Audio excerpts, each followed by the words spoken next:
આણંદ શહેરના સિકોડ તલાવડી વિસ્તારમાં મધ્યરાત્રિના સુમારે ભાજપના કાઉન્સિલરને મહિલાના ઘરમાં ઘૂસી જઈને દુષ્કર્મનો પ્રયાસ કરતા આસપાસના લોકો દોડી આવ્યા અને ભાજપના કાઉન્સિલરને મેથી પાક ચખાડ્યો। આ મામલે પોલીસે ગુનો નોંધવાની તજવીજ હાથ ધરી છે।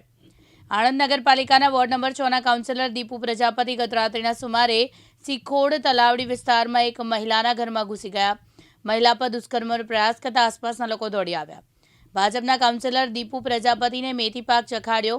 આ ઘટનાને લોકોના ટોળેટોળા ઘટના સ્થળે ઉમટી પડ્યા। આ ઘટના અંગે આણંદ ટાઉન પોલીસે ગુનો નોંધવાની તજવીજ હાથ ધરી છે। સમગ્ર મામલામાં દીપુ પ્રજાપતિને મેથી પાક આપતો વિડીયો વાયરલ થતા ચકચાર મચી છે।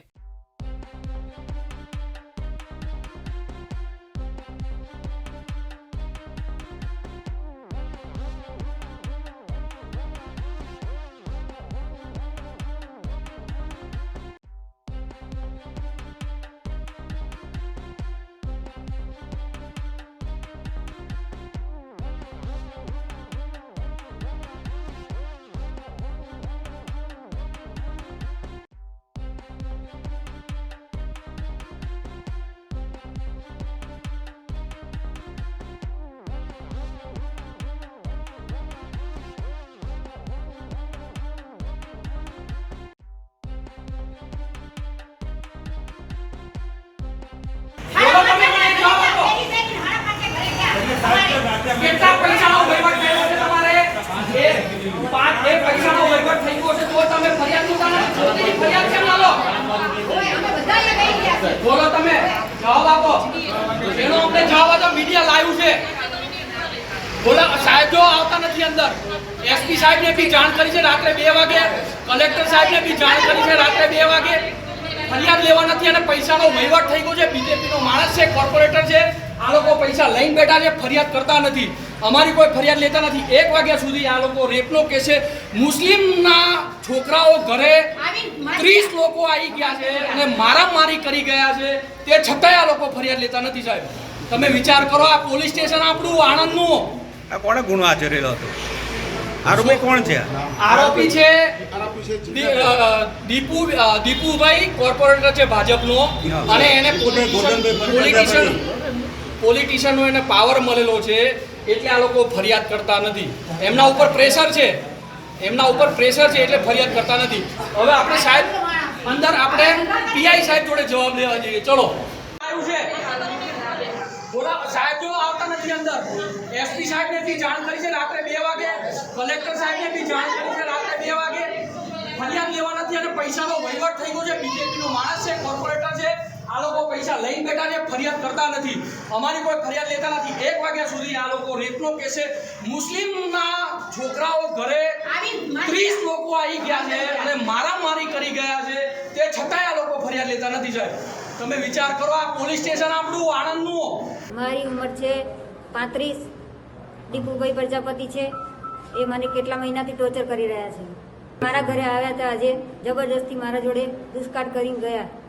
11:30 મારા ઘરે આવ્યા હતા, ડાયરેક્ટ આવીને મારા પર ચડી ગયા, કપડાં ઉતારી નાખ્યા મારા। હા, એક વાર આવેલા હતા, પણ એવું મને ધમકી આલી હતી એટલે મેં કોઈને કહ્યું નહોતું।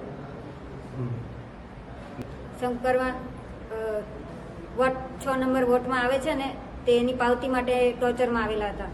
મારો નંબર લઈ ગયા હતા, ત્યારથી મારે જો ટોર્ચરમાં છે। રાજેશ પ્રજાપતિ છે। શું ઘટના બની હતી? ઘટનામાં એવું હતું કે આણંદનો કાઉન્સિલર દીપુભાઈ ગોરધનભાઈ ખમાણવાળા, જેઓ 11:30ના સુમારે ઘર ખુલ્લું હોવાથી સાધન લઈને આવ્યો અને ઘરની અંદર ઘૂસ્યો અને અંદર મારી વાઈફ, મારા 2 છોકરા સૂતેલા છે, તે છતાં ઘરમાં આવી મોઢું દબાવ્યું અને બળજબરીથી પ્રયાસ કર્યો, આબરૂ લૂંટવાનો પ્રયાસ કર્યો છે। અને હું બહારથી આવતા મેં એને જોયો એટલે એને મને મારવાનું ચાલુ કરી દીધું। એટલે મેં બૂમો પાડી એટલે આજુબાજુમાં મારી જોડે વ્યક્તિ આવ્યા અને અમે પકડ્યો અને અમારે થોડોક બોલાબોલી થઈ અને પછી એને ફોન કરીને મુસ્લિમોને બોલાયા। 8 થી 10 જણા એક્ટિવા ગાડીઓ લઈને આવી ગયા। મેં એને ઘરમાં પૂર્યો હતો, તે છતાં ઝારીને ધક્કો મારી મને પાડ્યો અને એને છોડાવીને બહાર આવીને અમને 8 થી 9 જણાને મારઝૂડ કરી અને જાનથી મારી નાખવાની ધમકી આલી છે. જો ક્યાંય ગયો તો તને બતાવી દઈશું. અને મારઝૂડ કરીને મને માર્યો એટલે હું પોલીસ સ્ટેશન આવ્યો છું. હાલ મેં FRI દર્જ કરાવી છે અને 9 વાગે સવારે બોલાવ્યો છે. જે ઘટના બની એ તમારે જાણ કરવાની મેં FRIમાં જણાવ્યું છે. પણ મને બીક એ છે કે આ લોકો રાતે હજુ આવશે અને ધાક ધમકીથી મને મારવાનો ટ્રાય કરશે. અમને 7 જણાને માર્યા છે. એટલે અમને બીક છે કે અમારા જોડે બહુ ખરાબ ઘટના ઘટી છે, તો અમને સાચો નિર્ણય, સાચો જવાબ આપો. ચિરાગ સૈયદ, દિવ્યાંગ ન્યૂઝ, આણંદ.